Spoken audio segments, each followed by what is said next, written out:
Good morning students, हमारा accountancy में second chapter चल रहा था, कंसेप्ट्स ऑफ अकाउंटेंसी या प्रिंसिपल्स ऑफ अकाउंटेंसी। तो इसमें हम अपने इंपॉर्टेंट जो कुछ प्रिंसिपल्स हैं उनको हम स्टडी कर चुके थे। आइए आज हम देखते हैं बेसिस ऑफ अकाउंटिंग के अकाउंट्स में हम जितने भी ट्रांजैक्शंस हैं उनको हम किस बेस पर करते हैं। स्टूडेंट्स अभी ना हमारा थ्योरी पोर्शन ही चल रहा है, अभी न्यूमेरिकल्स पर हम नहीं आए हैं। तो सबसे पहले अभी हम अकाउंटेंसी को जान ही रहे हैं, इसलिए आप लोग सब कंसंट्रेट करिएगा। तो आज जो हमारा टॉपिक है वो है बेसिस ऑफ अकाउंटिंग। पहले मैं आपको स्टूडेंट्स बता देता हूँ। स्टूडेंट्स हमारा जो अकाउंटिंग जितनी भी ट्रांजेक्शन्स हैं उनको हम दो तरीके से कैटेगराइज कर सकते हैं। एक तो वो ट्रांजेक्शन्स जिनको हम कैश बेसिस कैटेगरी में लेते हैं, और दूसरी ट्रांजेक्शन्स जिनको हम एक्रूअल बेसिस कैटेगरी पर हम लेते हैं। ठीक है, तो कैश बेसिस ट्रांजेक्शन का मतलब है कि वो ट्रांजेक्शन्स जिनको हम मतलब जब वो उनकी कैश एंट्री हो जाती है यानी कि ओरिजिनल एंट्री हो जाती है, हम तब उनको कंसीडर करते हैं। दूसरी एक्रूअल बेसिस यानी कि जब वो इनकम अर्न हो गई हो, चाहे उसके पैसे ना मिले हो, उसको हम तब कंसीडर करते हैं। तो पहले हम देखें कैश बेसिस ट्रांजेक्शन ये होता क्या है। देखिए दिया हुआ है, under the cash basis entries in the books of accounts are made when cash is received or paid and not when the receipt of payment becomes due. मतलब जितनी भी हमारी कैश बेसिस पे ट्रांजेक्शन होंगी अकाउंट्स में, हम उनको कब करेंगे, जब वो या तो हमको कैश में रिसीव हो जाएंगी या हम उनको रियल में कैश में हम पेमेंट करेंगे। हम उनको तभी करेंगे, जब नहीं करेंगे जबकि वो ड्यू होती हैं। ठीक है, तो कैश बेसिस का मतलब कैश ट्रांजेक्शन, चाहे वो कैश हमको रिसीव हुआ हो या हमने पे किया हो। लेट अस से for example, if office rent for the month of December 2014 is paid in January 2015, it would be recorded in the books of account only in January 2015।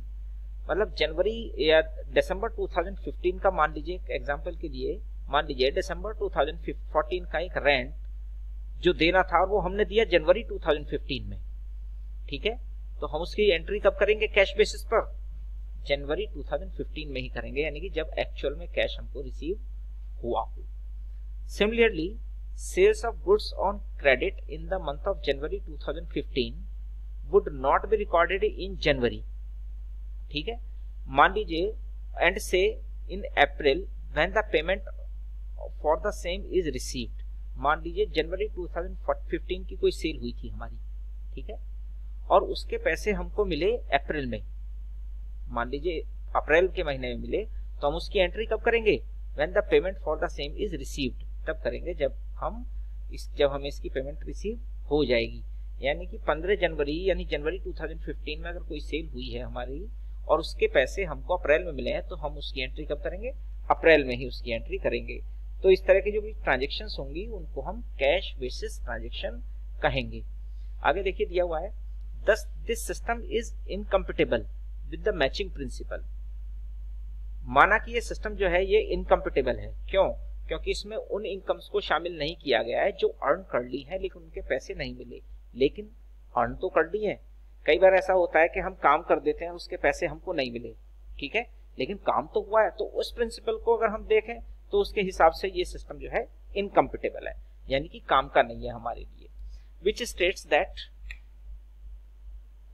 The revenue of a period is match with the cost of same period. यानी कि जब हमारी income होगी या income हुई है वो हमारे उसी पीरियड की कॉस्ट जो हमारी होगी लागत के, उसके बराबर कभी भी मैच नहीं होगी, यानी हमारा मैचिंग कॉन्सेप्ट जो है वो कंप्लीट नहीं होता। इन शॉर्ट मैं आपको बता दूं कि कैश बेसिस ट्रांजेक्शन में केवल कैश की जो ट्रांजेक्शन हैं वो होती हैं जब कैश मिलता है या हमने जब कैश पे किया है तभी होती हैं, लेकिन ये पूरा नहीं है। कारण ये है कि हम कई बार ऐसा होता है कि हम काम कर देते हैं और हमें पैसे नहीं मिले, लेकिन काम तो कर दिया, इनकम तो हो गई हमारी, तो उनको शामिल करना चाहिए। तो ये इनकम्पेटेबल है कैश बेसिस। अब आते हैं हम एक्रूअल बेसिस पर।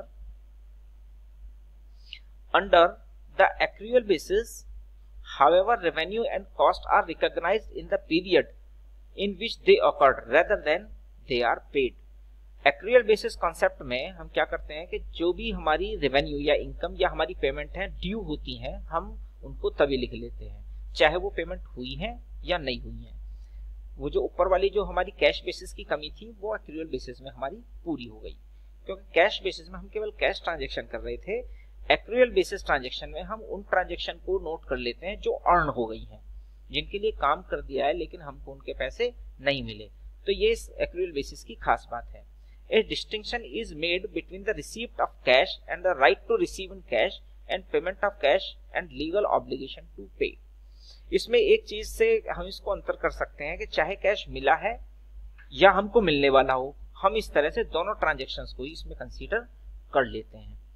तो in short student, cash basis का मतलब कैश ट्रांजेक्शन, जब हमको कैश या तो रियल में मिला हो या हमने रियल में पे किया हो तब एंट्री करेंगे, ठीक है।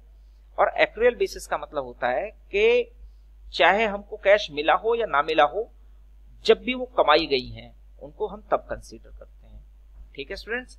तो आज हमने आपको बेसिस ऑफ अकाउंटिंग बताया, कैश बेसिस और एक्रूअल बेसिस। इसके नोट्स को आप बना लीजिएगा। नेक्स्ट वीडियो में हम डिस्कस करेंगे कुछ और steps. Okay students, thank you.